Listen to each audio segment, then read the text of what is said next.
आज हम जानेंगे सेल का आंतरिक प्रतिरोध। सही है।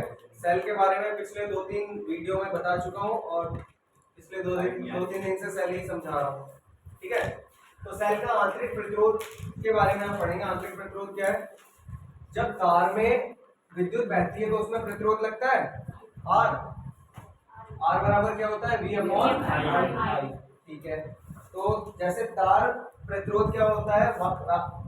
धारा के रास्ते में रुकावट। तो सेल का आंतरिक प्रतिरोध क्या होता है? देखो, जब विद्युत बहती है तो दो तरीके से दो जगह पे गति करती है सेल के माध्यम से। एक तो बाहरी तार में, दूसरा लिक्विड के अंदर भी बहती है विद्युत। ठीक है। तो धारा बह रही होगी, मान लो ये ऋण प्लेट है, ये धन प्लेट है। तो धारा किधर से किधर की तरफ बह रही होगी? धन प्लेट से ऋण प्लेट की ओर, क्योंकि इलेक्ट्रॉन ऋण से धन की ओर जाते हैं। ठीक है। तो इलेक्ट्रॉन यहाँ से इधर जा रहे होंगे और धारा इधर की तरफ बह रही होगी। और अंदर धारा किधर की तरफ बह रही होगी? क्योंकि इलेक्ट्रॉन यहाँ से जाके इधर की तरफ जाएगा। यहाँ धारा, हाँ बोलो, माइनस की तरफ बहती है धारा। हाँ बेटा, धारा किधर बहती है? प्लस से माइनस की तरफ ही बहती है। इलेक्ट्रॉन प्लस से माइनस की तरफ बहते हैं। कितने का? माइनस से प्लस की ओर से होते हैं। हाँ ठीक है। इलेक्ट्रॉन में क्या होता है? आवेश। तो इलेक्ट्रॉन बह रहे हैं, आवेश कहीं और से आएगा। क्या पढ़ा था फर्स्ट ईयर में? फर्स्ट चैप्टर में क्या पढ़ा था? कि इलेक्ट्रॉन धनावेश से ऋणावेश की ओर बहते हैं। आवेश धनावेश से ऋणावेश की ओर गति करता है। हाँ तो सही है ना, वो धनावेश का केस होता है। ठीक है। वो अलग केस है। देखो, वो क्या होता है, जैसे एक धनावेशित है, मान लो एक पे है 100 कूलम आवेश। ठीक है। और दूसरे पे क्या है?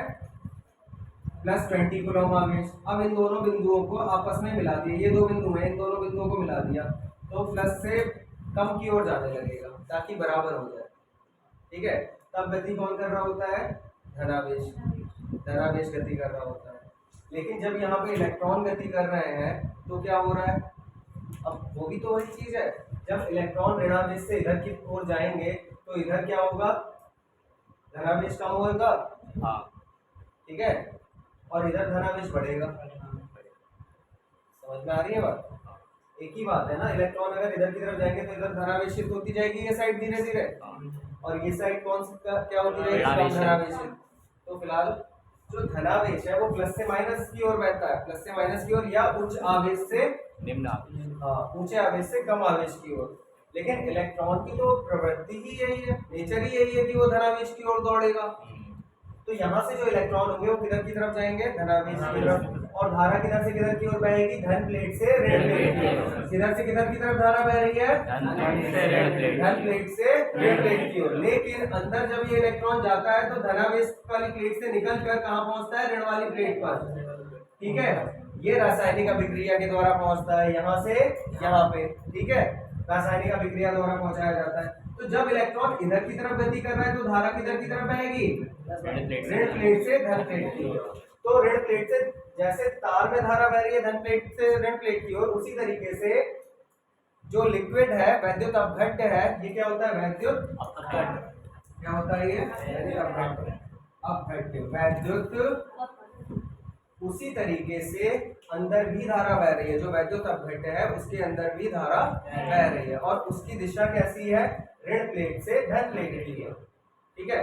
क्योंकि तुम देखो, कोई भी कभी भी तुम पढ़ोगे तो इलेक्ट्रॉन एक चक्कर पूरा लगाएगा ना, जाता रहेगा, एक चक्कर पूरा लगाएगा।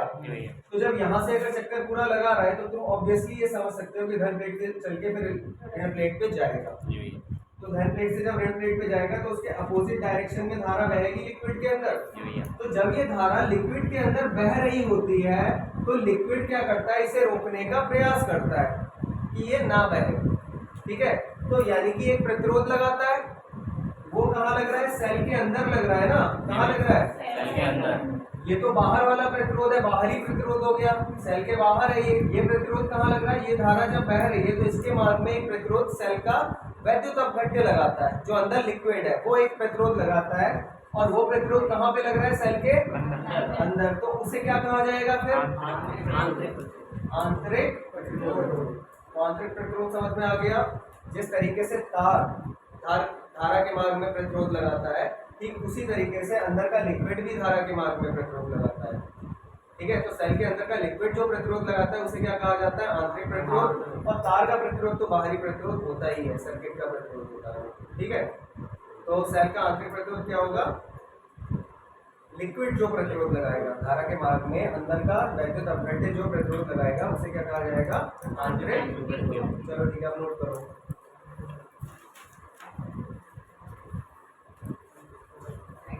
देखो, जब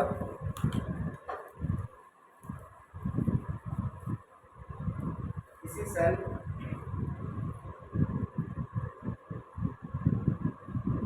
की प्लेटों को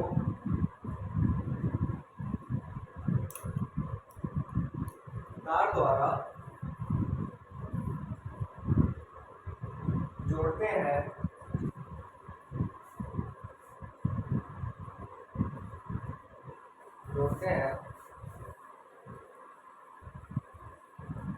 तब तार में धारा बहने लगती है।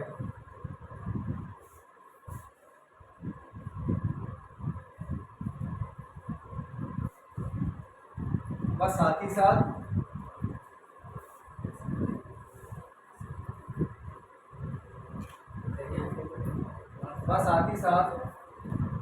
सेल के भीतर भी धारा बहने लगती है। सेल के भीतर भी धारा बहने लगती है। सेल के भीतर घोल में लिख लेना, सेल के भीतर घोल में भी धारा बहने लगती है। सेल के भीतर घोल में भी धारा बहने लगती है। साथ ही साथ, साहत नहीं या घोल बोला था आपने? घोल, ये घोल होता है ना, लिक्विड। ये देखो, साथ ही साथ, ठीक है, साथ ही साथ सेल के घोल में भी धारा बहने लगती है।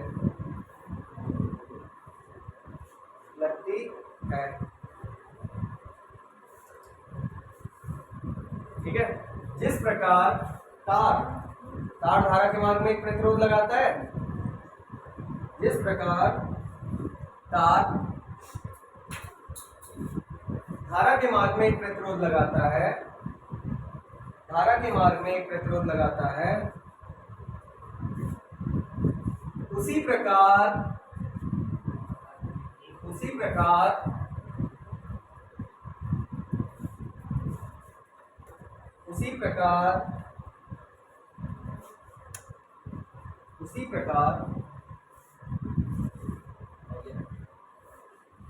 सेल का घोल भी, ये घोल है ना, सेल का घोल भी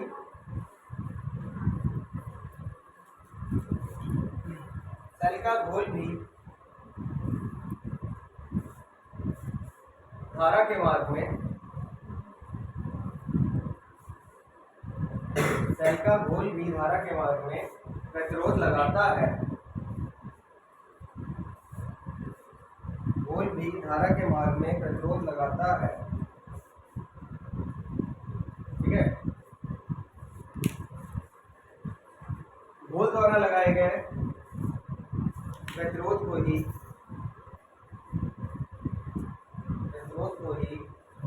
सेल का आंतरिक प्रतिरोध कहते हैं। लगाए गए प्रतिरोध को ही सेल का आंतरिक प्रतिरोध कहते हैं।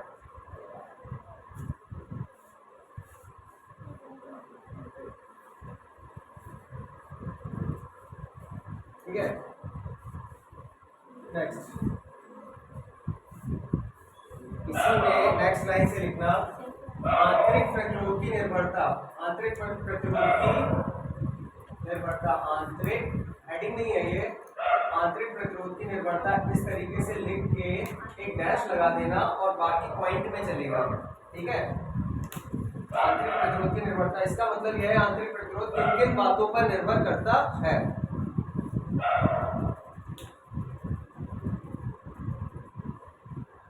है, आंतरिक प्रतिरोध की निर्भरता। इसका मतलब क्या है इस बात का, आंतरिक प्रतिरोध की निर्भरता? आंतरिक प्रतिरोध जो होता है सेल के अंदर का जो प्रतिरोध होता है घोल का, वो किन चीजों पर निर्भर करता है? मतलब किस चीज को बढ़ाएं तो बढ़ेगा, किस चीज को घटाएं तो घटेगा। सही है, किस तरीके से किन वैद्युत अपघट्य पे निर्भर है वो आंतरिक प्रतिरोध, किस तरीके से क्षणों पर निर्भर है कि क्षणें बड़ी लें या छोटी लें तो बढ़ेगा घटेगा, ये सब चीजें हैं। ठीक है, तो अब पढ़ो जरा, इसके बारे में लिखने हैं 2-3 पॉइंट। कभी कभार ऑप्शंस में पूछ लिया जाता है इसमें से। सही है, क्योंकि जैसे 1 नंबर का क्वेश्चन आया कि कैसे निर्भर करता है इस पे, तो लिखो फर्स्ट पॉइंट ये है सेल की दोनों प्लेटों, यह सेल की दोनों प्लेटों के बीच की दूरी,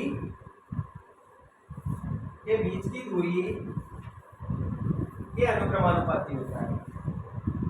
अच्छा देखो, सेल की प्लेटें अगर पास में रखोगे तो बीच में घोल कम रहेगा, तो प्रतिरोध भी कम लगेगा ना। जब कम घोल रहेगा तो प्रतिरोध भी कम लगा पाएगा। यानी कि दूरी अगर बढ़ाओगे सेलों के बीच की, सेल की प्लेटों के बीच की दूरी बढ़ाओगे तो क्या होगा? प्रतिरोध, आंतरिक प्रतिरोध बढ़ेगा या घटेगा? है भाई? अगर मैं दोनों प्लेटों को पास में रखूं तो प्रतिरोध ज्यादा होगा या दूर रखूं तो प्रतिरोध ज्यादा होगा? पास रखूंगा तो प्रतिरोध ज्यादा होगा, तुम बताओ। ठीक है, अगर मैं इन दोनों प्लेटों को पास में ले आऊं तो प्रतिरोध ज्यादा होगा, या दूर रखूं तो प्रतिरोध ज्यादा होगा? आंतरिक प्रतिरोध। हाँ,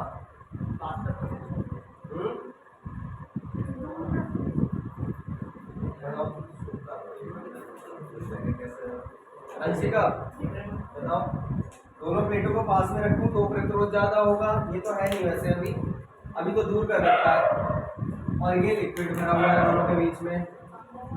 अगर दोनों प्लेटों को दूर रखे हूं तो प्रतिरोध ज्यादा होगा, या प्लेटों को पास ले आऊं तो प्रतिरोध ज्यादा होगा? दूर रखने पर ज्यादा होगा। तुम बताओ, तुम बताओ, तुम बताओ।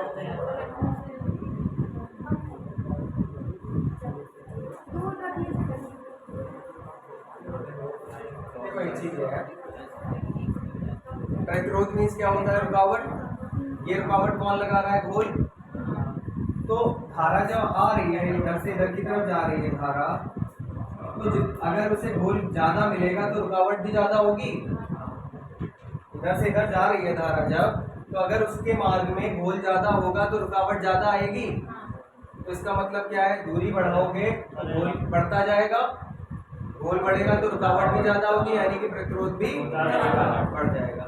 इसका मतलब दूरी के अनुक्रमानुपाती होगा ना आंतरिक प्रतिरोध।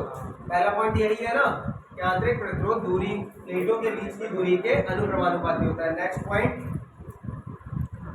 घोल में डूबे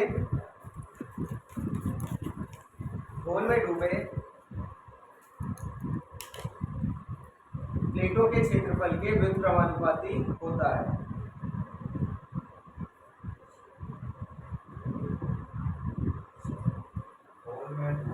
घोल में डूबे प्लेटों के क्षेत्रफल के व्युत्क्रमानुपाती होता है। हाँ, घोल में डूबे प्लेटों के क्षेत्रफल के व्युत्क्रमानुपाती होता है। ठीक है, घोल में डूबे प्लेटों के क्षेत्रफल के व्युत्क्रमानुपाती होता है। व्युत्क्रमानुपाती यहाँ लिख रहा हूँ, देख लो इसे समझ नहीं आ रहा हो। व्युत्क्रमानुपाती होता है। देखो ये पॉइंट वैसे इतने वो नहीं है इम्पोर्टेंट कि मैं तुम्हें पूरा फुल एक्सप्लेन करूँ हर चीज को।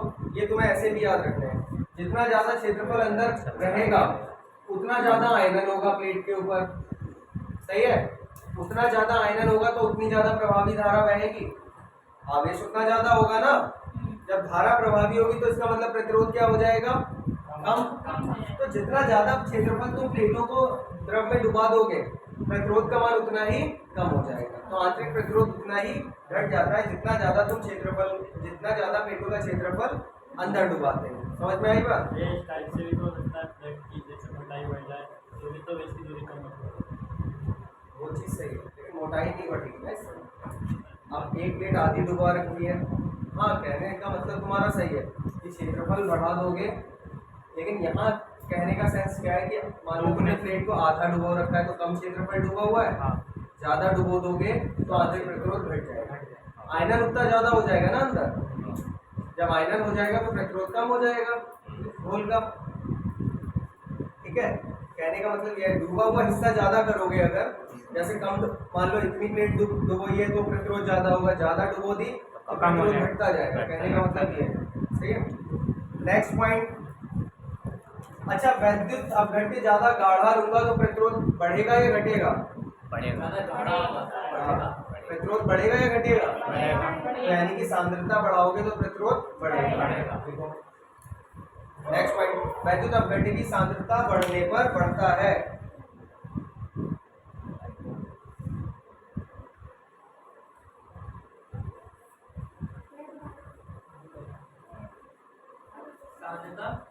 बढ़ाने पर बढ़ता है, वैद्युत अपघट्य की सांद्रता बढ़ाने पर बढ़ता है।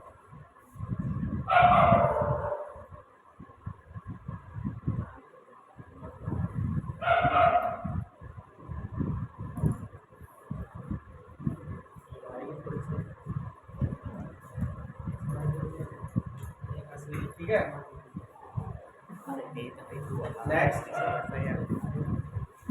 नेक्स्ट पॉइंट, वैद्युत अपघट्य व प्लेटों के पदार्थ पर निर्भर करता है।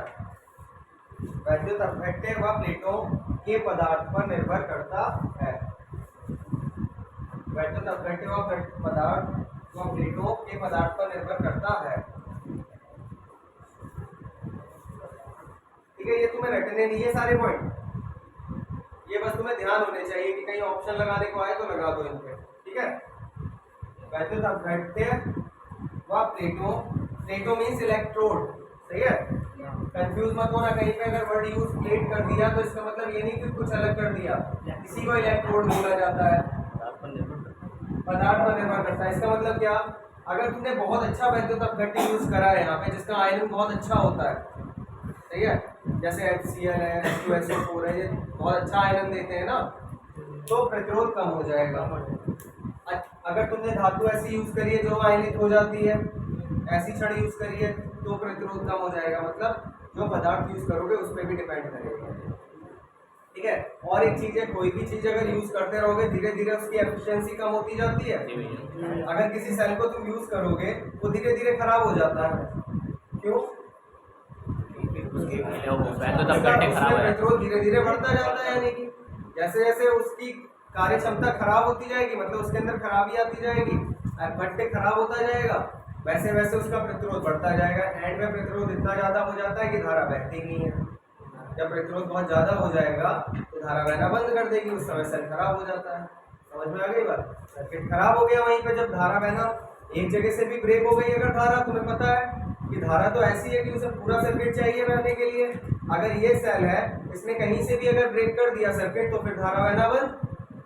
तो धीरे धीरे यूज करते करते इसमें खराबी आती जाती है सेल में, और खराबी आने का मतलब क्या है, इसका प्रतिरोध बढ़ता जाता है, और प्रतिरोध बढ़ता जाएगा तो एक टाइम ऐसा आएगा जब प्रतिरोध इतना ज्यादा हो जाएगा कि धारा नहीं रहेगी। ये भी लिखो,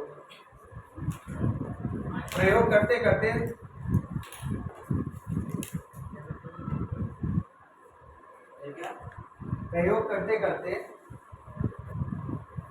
सेल का आंतरिक प्रतिरोध धीरे धीरे बढ़ता जाता है।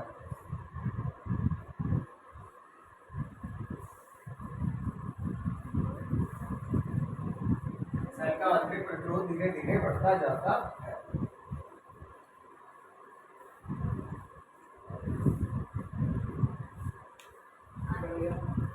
बस ठीक है, ये आंतरिक प्रतिरोध वाला टॉपिक कंप्लीट हो गया।